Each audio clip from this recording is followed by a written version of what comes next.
Teşekkür ederim. K24 Televizyon'dan Ömer Sönmez. İki sorum olacak.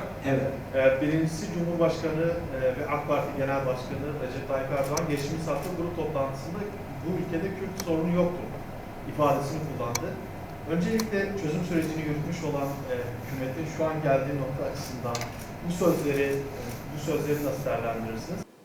Türkiye'de böyle bir sorun yoktur demekle var olan sorunlar ortadan kalkmaz. İktidar bunu geçmişte var diye kabul etmiş ama bir çözümde tam olarak üretememiş. Yani sadece atılan adımlardan bir tanesi bildiğiniz gibi bir Kürtçe yayın yapan televizyon kanalının olmasıdır.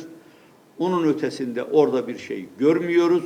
İkinci adım da Güneydoğu'da yapılan seçimlerde eğer hedefe herhangi bir yerde belediye başkanlığını kazanmışsa onların yerine kayyum atamaktır.